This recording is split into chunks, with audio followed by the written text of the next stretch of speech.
नमस्कार दोस्तों, इस वीडियो में जिस स्टॉक के बारे में हम बात करने वाले हैं उसका नाम है IFCI लिमिटेड।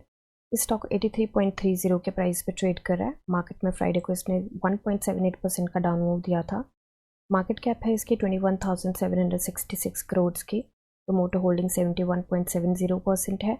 बुक वैल्यू इसकी 20.60 है। डिविडेंड ये स्टॉक देता नहीं है एंड फेस वैल्यू 10 है। फंडामेंटल वीडियो मैं ऑलरेडी बना चुकी हूँ, प्लेलिस्ट में ऐड कर दूँगी, आप देख सकते हैं। अभी के लिए शॉर्ट में देखें तो स्टॉक 50 एंड 200 DMA दोनों से ऊपर ट्रेड कर रहा है, जो कि एक काफ़ी अच्छी बात है। पी रेशो की बात करें तो पी रेशो मीडियन से अभी काफ़ी ऊपर है 5 ईयर्स के टाइम स्पैन पे, एंड 1 मंथ के टाइम स्पैन पे देखें तब भी थोड़ी सी ऊपर है, बट मीडियन चेंज हो चुका है तो इतनी कोई ऊपर नहीं है। तो ये क्योंकि ग्रोथ के इस पे भी है तो मुझे लगता है कि थोड़ा सा इसके साथ पेग को भी कंसीडर करें। यहाँ पे ग्रॉस प्रॉफिट मार्जिन देखें तो 99.92 मतलब 100 पे इंटैक्ट है, and revenue quarter on quarter increase हुआ था। तो इसका पैटर्न एक बार देख लेते हैं। इसका पैटर्न ये है कि जून में इसका रिजल्ट कुछ खास अच्छा नहीं आता है। जून का इसका ये रिजल्ट है, यहाँ पे भी ये मार्च का है, ये तो जून का है, ये अच्छा रहा है। तो यहाँ पे देख लेते हैं जून का, यहाँ पे भी कुछ खास अच्छा नहीं रहा है। तो लेट्स सी इस बार कैसा आता है, क्योंकि बहुत ज़्यादा डेटा हमारे पास है नहीं यहाँ पे जज करने के लिए। तो अभी के लिए रिजल्ट की इसकी डेट आ चुकी है, 8 अगस्त को इसका रिजल्ट आना है।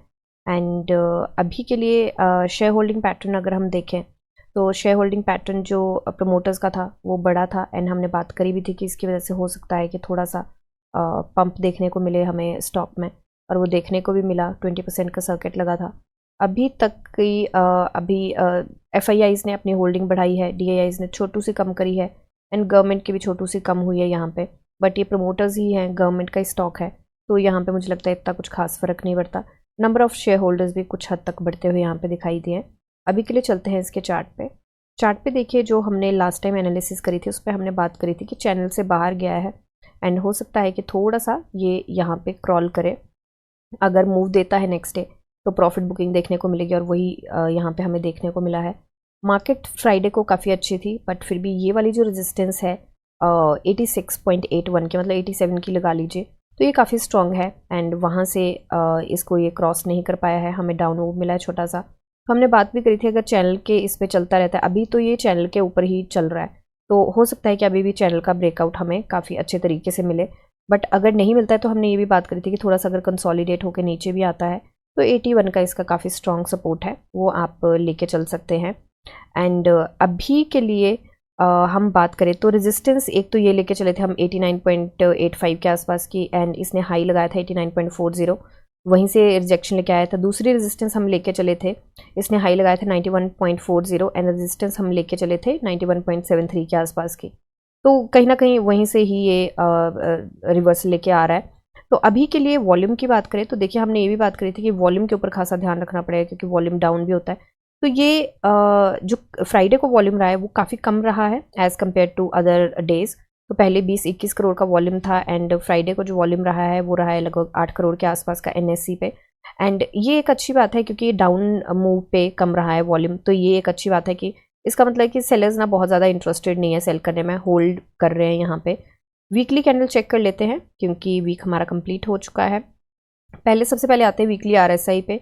वीकली RSI है हमारी 75.74, एंड एक बार चेक कर लेते हैं तो RSI हमारी जहाँ से रिवर्सल लेती है उस जोन से थोड़ा सा ऊपर ही है, एंड ये वाले जोन के पास है। तो हल्का सा हो सकता है कि यहाँ पे 1-2 दिन क्रॉल करे, एंड थोड़ा सा इसको एडजस्ट करके फिर उसके बाद मूव दे, या फिर अगर वॉल्यूम बढ़ जाता है तो मुझे लगता है कि ये वाला सिनेरियो भी देखने को मिल सकता है।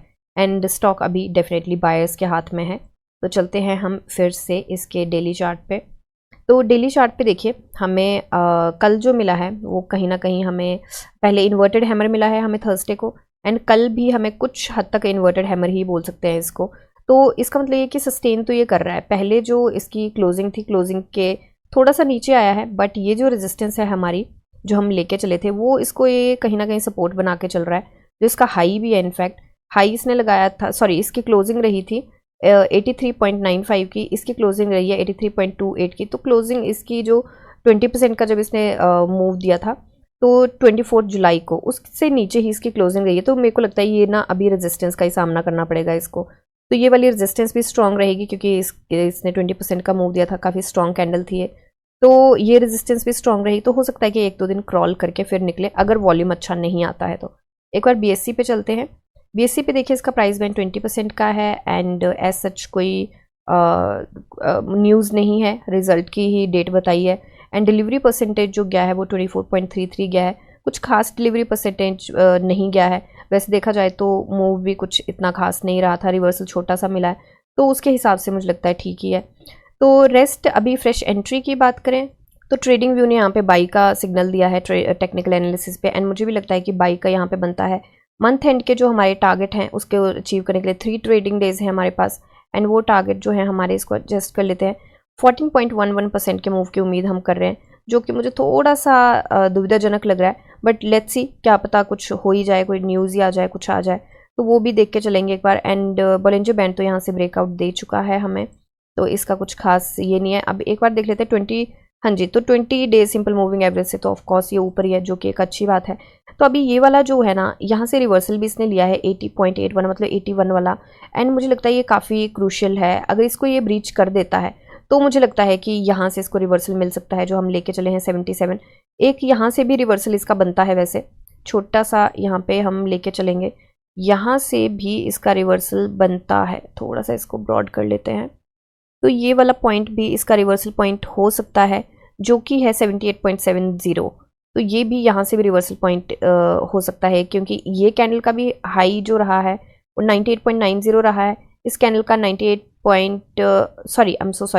इसका 78.90 रहा है एंड इसका रहा है 78.40। तो 78.90 एंड 78.40 के बीच में से भी रिवर्सल हो सकता है, यहाँ पे संभावना पूरी है। तो वैसे तो मुझे संभावना इसके नीचे गिरने की कम लग रही है, बट यू नेवर नो, क्योंकि ये चैनल पे है एंड चैनल से होके पहले भी हमने बात करी है कि बिल्कुल अपने हाई के आसपास आता है, जो कि है पुराना जो इसका हाई होता है उसके पास आता है चैनल का, जो कि बनता है 77। तो हो सकता है स्टॉक 77 के पास फिर से देखने को हमें मिले, और अगर आता है तो थोड़े टाइम क्रॉल करेगा, फिर उसके बाद जाएगा RSI को सेटल करके। और दूसरी ये भी चीज़ हो सकती है कि RSI यहाँ से, वैसे तो यहाँ पे सपोर्ट लेके निकली है, बट फिर से जब नीचे आती है तो RSI कहीं ना कहीं यहाँ पे सपोर्ट लेके जा सकती है, जो कि है 66। तो हो सकता है कि रिवर्सल मिल जाए, दिन में ही RSI आए नीचे और सपोर्ट लेके फिर से चली जाए, ये भी संभावना यहाँ पे बनती है। देखिए यहाँ पे भी ये सिनेरियो देखने को मिला है हमें, तो हो सकता है कि यहाँ पे सपोर्ट लेके फिर से वापस जाए, क्योंकि ये रेजिस्टेंस भी बनी थी तो सपोर्ट भी बन सकता है। अब नीचे उतरते हुए मार्केट में आपको पता है सपोर्ट बनता है। तो ये मेरी एनालिसिस है, कोई बाय सेल होल्ड की रिकमेंडेशन नहीं है। आप अपनी एनालिसिस कीजिए, जानिए समझिए, पढ़िए और फिर इन्वेस्ट करिए। मिलते हैं नेक्स्ट वीडियो में, तब तक के लिए शुक्रिया एंड हैप्पी इन्वेस्टिंग।